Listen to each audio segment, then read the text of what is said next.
You're listening to Heroic Reflections, honoring the stories behind the service, hosted by Liam Steele. On this episode, Master Sergeant Anthony Spina, United States Army. Were you drafted or did you enlist? I enlisted. There was no draft when I was in high school. So, When did you join? November 13th, 1985. Why did you pick the branch of service you joined? I played Army a lot when I was a kid, and nobody plays Navy. So, when I was a senior in high school, I looked at the National Guard.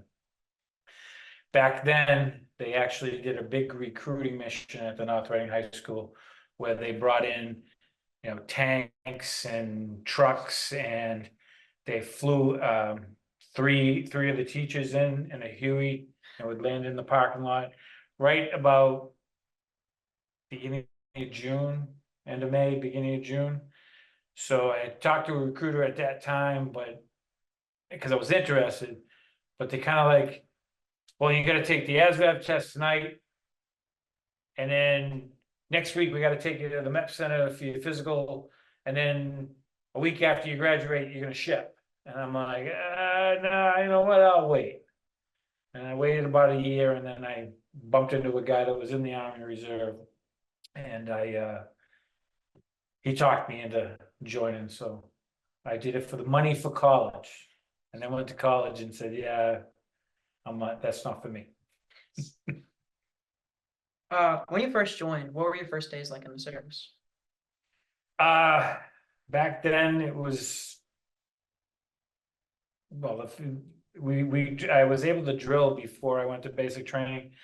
So I was actually with the unit before I even got trained up. So I got a kind of like a crash course on what it was gonna be like.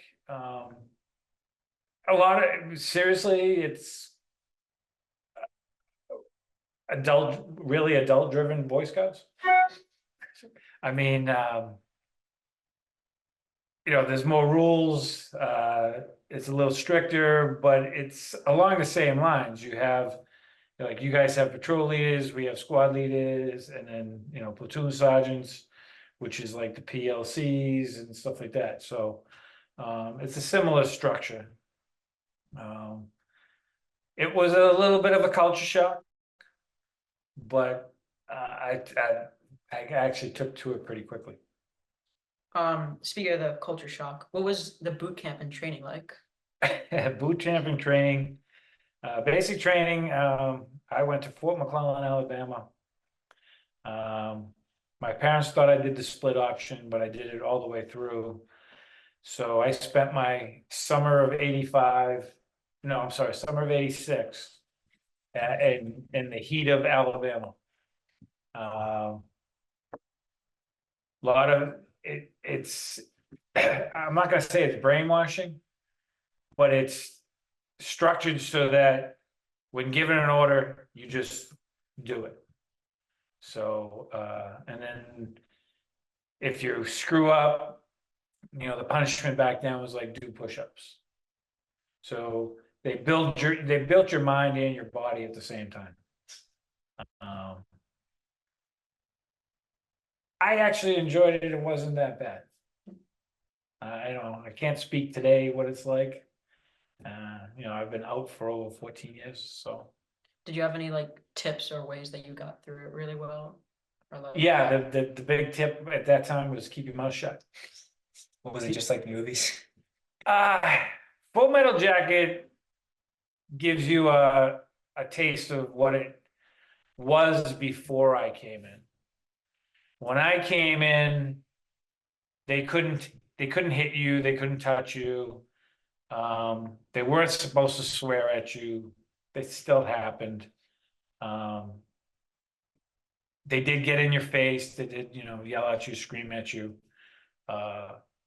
So yeah, some of those movies, the one, Full Metal Jacket really gives you a good taste of what it was in the 70s and 60s. 80s, like I said, it was gearing away from that a little bit. And then in the 90s, it got ridiculous. They came out with these things called stress cards. And if you felt overwhelmed, you could take out this card and say, I'm a little overwhelmed right now. This is too stressful. And they basically would give you a timeout. Wow. I can't imagine. I had a young soldier, Red card in the. I had a young soldier pull his stress card on me and I tore it up in front of him. You know, after he got out of basic training, he came to the unit, so. So yeah, that was a culture shock for him. How did you, after you finished basic, how did the assignment work for your first? I was already enlisted in the 187th Infantry Brigade, which was a reserve unit in New England. Okay. So I was already assigned to an MP platoon at a headquarters company for the brigade. Okay. And like I said, I drilled before I left, so I already knew most of the guys. It actually gave me a leg up when it came to basic training because I already had my unit patch and my Class A uniform back down to Okay. the green ones. Yeah. I had that already set up. So you had like some more credibility going. Yeah, and plus by doing the delayed entry, I actually went in as an E2, which is a private first class. Okay.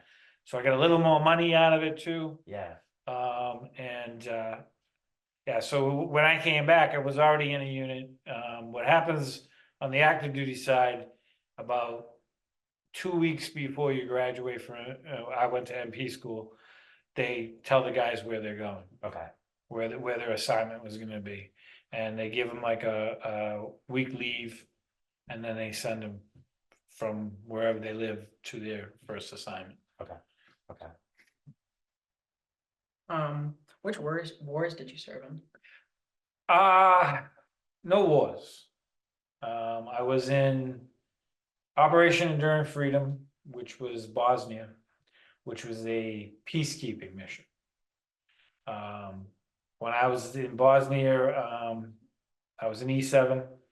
I was in charge of the 3 protective services teams, which is the Army's version of Secret Service.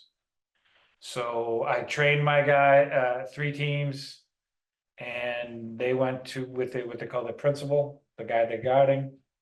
And once I trained them up, I really didn't have a whole lot to do. So I actually hooked up with the 3rd ID Command Sergeant Major, and I became his PSO, which is his personal security officer. When we were in Bosnia, you could not leave the base unless you had at least 2 vehicles. And he only had 1 vehicle and a driver and an admin sergeant. So whenever he had to leave, I would set up the coordination to get him the 2nd vehicle. And we used to call it tourists with guns. We drove all over that country. We flew all over that country. There was three US bases, 1 Canadian base, 1 Russian base, 1 Turkish base, and all their jobs were to do different things in different areas of the country. I visited quite a few mass grave sites because it was the Serbians. It was basically genocide. They came in and they killed all the Muslims. There was very few, when I was there, was very few males, because of course those were the guys that were in the military.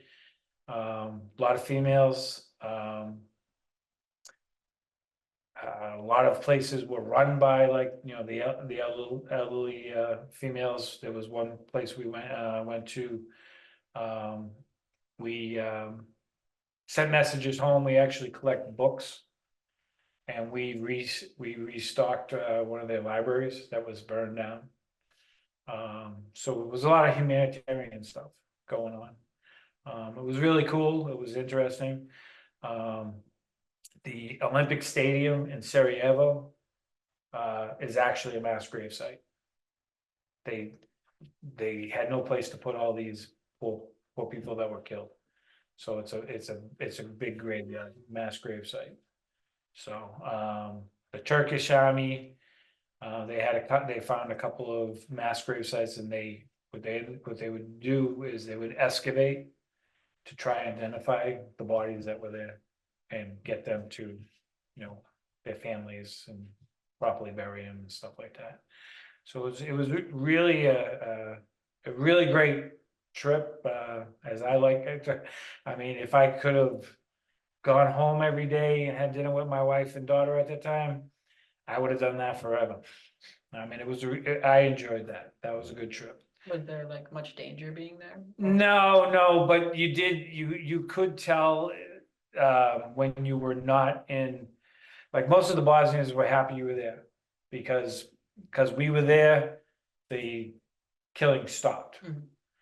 When you got close to the Serbian border, or heavily populated Serbian areas, you could tell, because even, I had I would say it was maybe 3 or 4-year-old boy walking down the street. We waved to him, he flipped us off. So, like I said, there was some areas they didn't want us, and then when we were in the other areas, you could tell that, we were welcomed. At that time, a gentleman from Bosnia worked for my wife's company, and his family, he was drafted to the military, didn't want to fight, so he left. And his wife and parents and mother and father-in-law was still there. And he thanked her at least once a week for me being there, because they were safe, because we were there. So that gave you, a nice sense of, it was nice to be there. I was also in the Afghan conflict. I served at K2, which was a Air Force base run by the Army in Uzbekistan. It was an old Russian air base that we had taken over. They ran all these special forces missions out of there. The guys would go to a little area where they would be isolated from everybody, grow their beards, get acclimated to the weather and everything, and then they would go downrange and intermingle with the Afghans. So those guys would, like I said, they would grow beards so they would look like the rest of the populace. They also flew the Hercules gunship out of there, which is the C-130 plane, which is the 4-propped Air Force jet with the howitzer, the cannons sticking out of the side of it. So that was pretty cool to see too. So I got a tour of that. That job, pretty much what I do now. I was in charge of the security and the law enforcement on the base.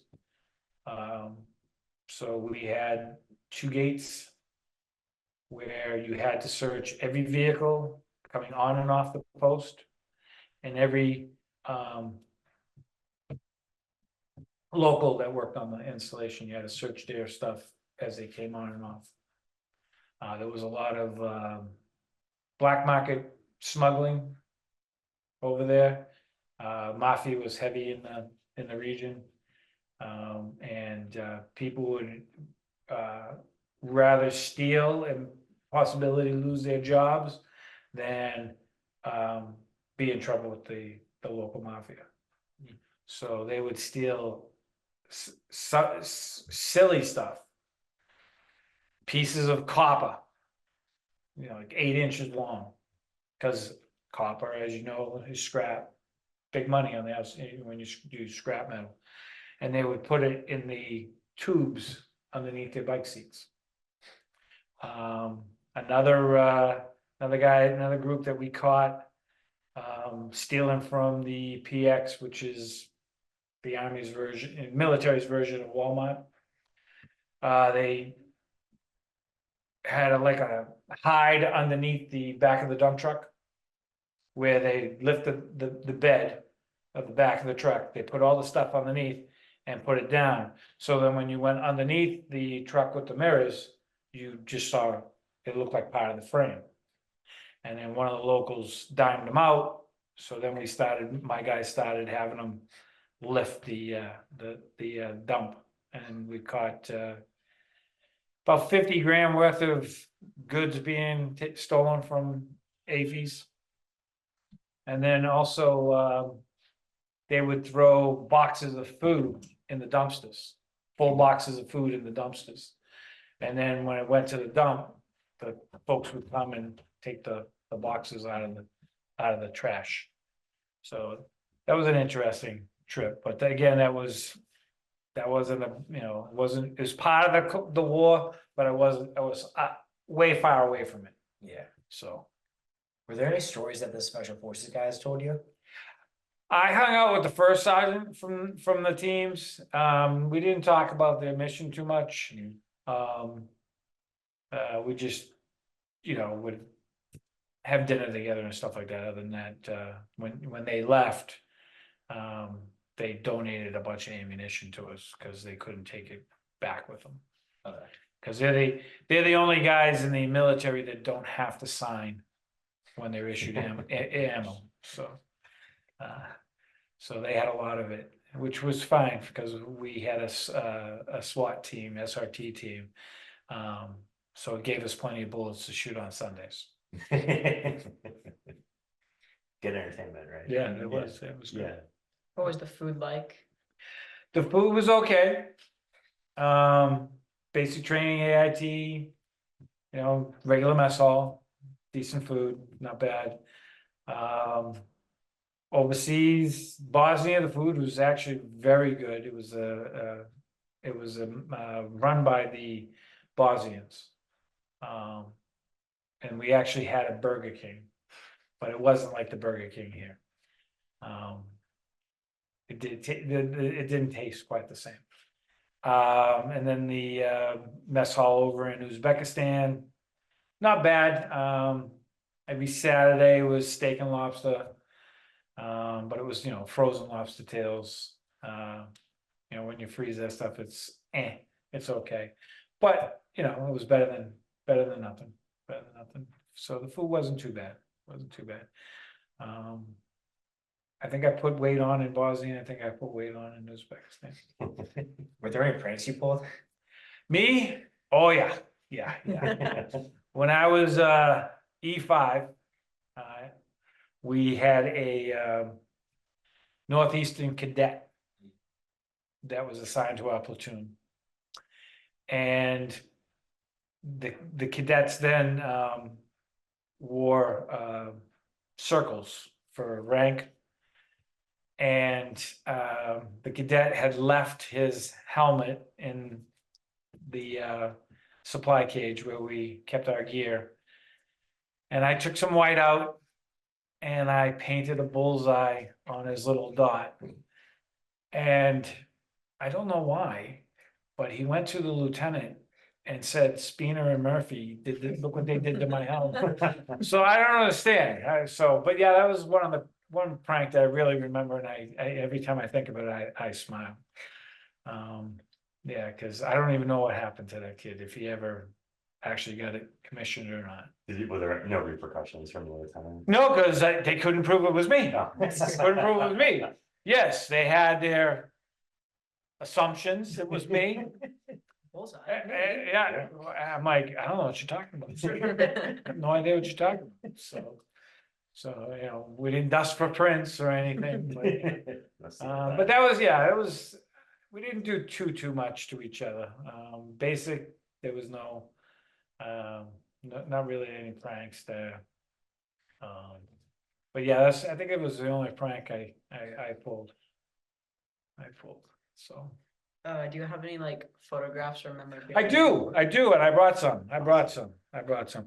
This is an MP nightstick. I have to take a picture. Yeah. It's like a baton. Cool. This, Nice guys. back in the 80s, now they all carry the collapsible, but asps, just like the regular police officers and stuff like that. But back in the 60s, 70s, and early 80s, this is what we carried. It's designed that if you hit somebody too hard, it's supposed to snap.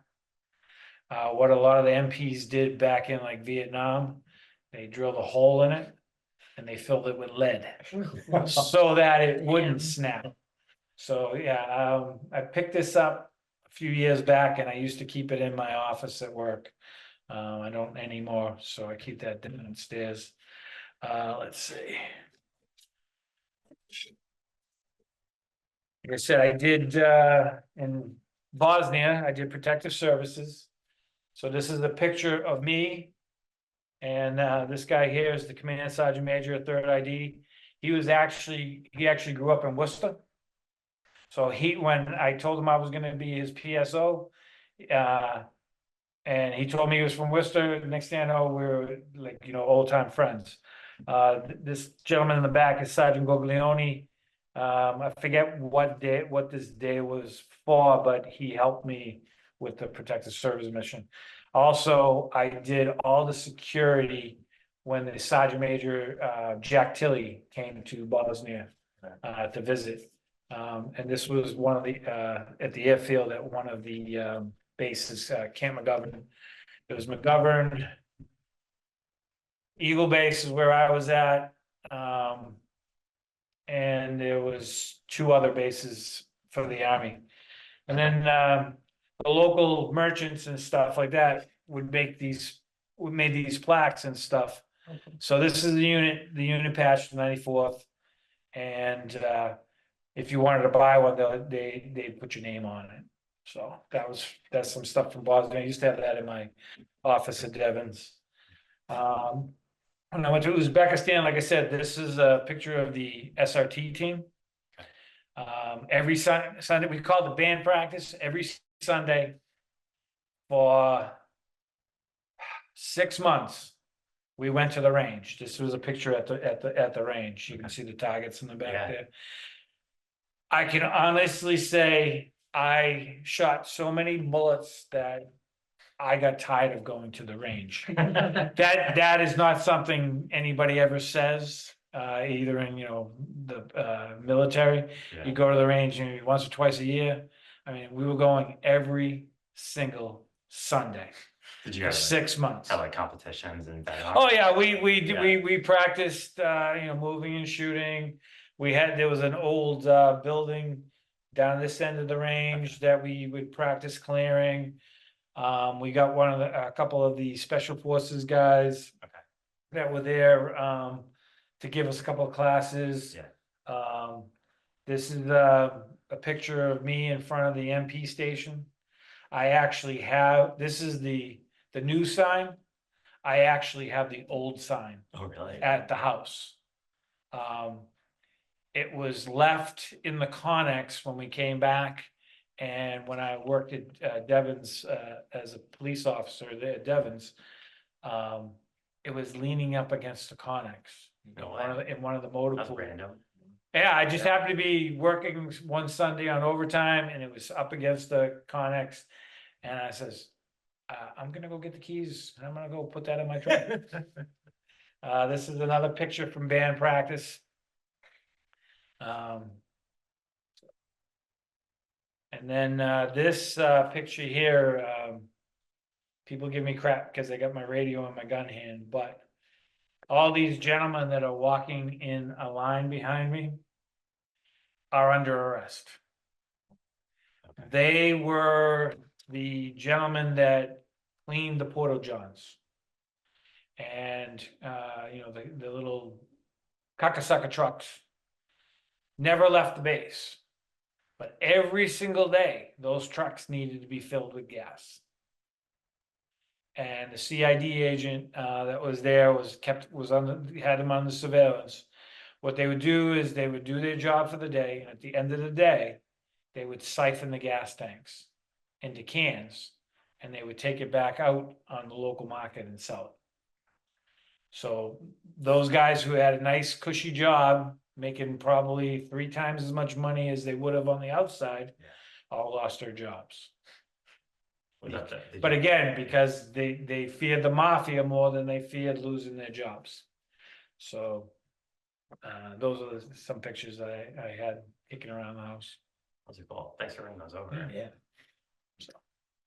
along with that plaque, do you have any other like keepsakes that you took from Bosnia or the Afghan conflict that you just keep alive? I have now that I think about it, I have a bunch of different brassards. Back in the day, a brassard would have your unit patch on it, and it would say MP on it. That's how you were unidentified as being an MP. Nowadays, they have these little squares that they Velcro on. I have a couple from the Air Force. When I was in Uzbekistan, the Air Force went from SPs, security police, to security forces. Okay. So I've got an SP one and I got an SF Oh, one. that's good. I actually have one that the guys got for me that it's in the acrylic writing. So so the locals can read it, not so much us. But the mice got to a couple of them, so, yeah. What, like, based on your experience, like, what have you learned that you still kind of carry with you, like, in everything that you do today? Well, like I said, the job I do now as a civilian for the Department of the Army, I'm a civilian police officer. And pretty much everything I learned as an MP carries over because we follow the same guidelines. Okay, okay. Was, even though we're civilians, we still follow all MP doctrine. And what about like habits and like, punctuality is a theme we've been Oh, sharing, yeah, like, that kind of the stuff big too. matter of fact, Yeah, my wife just brought it up tonight because she said it to Mrs. Kane the other day. One thing with me is you're earlier on time, you're on time, you're late. If you're late, you're dead. So it was a company commander for SP times, when you leave convoy times. So if you're early to leave for your, you're all geared up, ready to go, you're on time. If you're on time, you're late. And if you miss your SP time, you could be dead. Because it could, you're not hitting your marks on your convoys or whatever. And the proper time, and so Okay. it gives people time. That's one thing I always follow. And I beat it into beating it into Anthony as we speak now, so. But my wife actually follows it now too, so. Just, yeah, really the way I carry myself sometimes too. yeah. Yeah, I still talk like I'm back in the service sometimes, and I have to keep that in check. Yeah. Because some people don't understand that, the F word is not just a noun, it's an adjective, and, It's multi-purpose. it's punctuation mark. There you go. So people, yeah, I do scare some people sometimes. I have mellowed with age. Yeah. I don't do as much. Yeah. I used to come home from drill, and about an hour after being home, my wife would say, "You're not at drill anymore. Stop talking like that." So, but yeah, I enjoyed it. Yeah. Again, I did it part-time. Part-time is actually harder because what I've learned over the years is what we try to do in a weekend, most active duty units do in a week.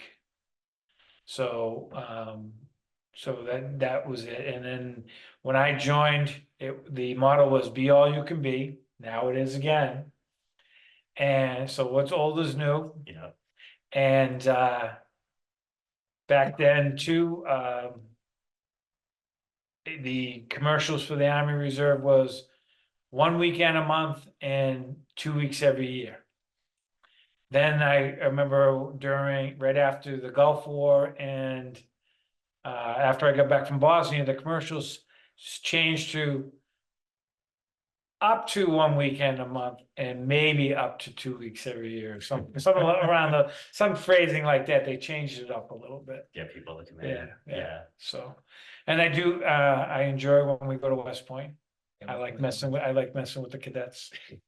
Like when we were doing the plank thing last year. Yeah. Yeah, I'm gonna be practicing. I'm gonna get ready. Get ready for that hike. that hike too. I gotta get in shape. I get in shape for that too. But yeah, I enjoyed my time in the service. I don't miss it though. I don't miss it. It did, it seemed like when I was young, when I was first in it, every time I had drill, there was some cool party that I was gonna miss. Yeah. When it was in and it wasn't wartime and we're doing our annual training. We used to go ahead of the units and work all the refuel sites. You get stars and stripes going in. So, yeah, it was a good time. I made a lot of good friends. I still keep in touch with quite a few of them. A lot of them are either retired from the army or retired from their police job. One guy is actually a chief of police in Ludlow. He was one of the guys I was a private with and worked my way up with. He didn't stay in. He was actually bumped into him one year at Disney World. Wow. And he was telling everybody in the Buzz Lightyear that I was an American hero and I had saved his life. Never saved his life, but I'll take the American hero. Got you to the front of the line. No, I was still, it didn't get me to the front of the line. So. I know we're getting close on time. Anything else you want to share, like that you want to have like documented as part of the project?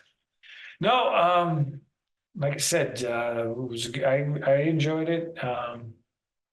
Hopefully when I'm 60, I'll start seeing my retirement check.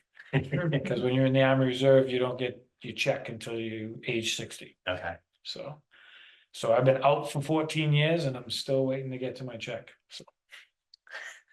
Hey, it's good to have the goal, right? Yeah. It's just gonna add to everything later. So. Awesome. All right, you got all your. You guys good? Yeah, thanks for coming today. Thank you. No problem.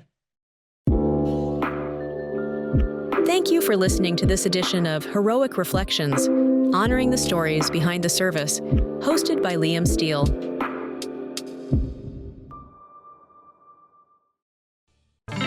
This podcast is part of the NORCAS Podcast Network. Check out more podcasts at podomatic.com/NORCAM.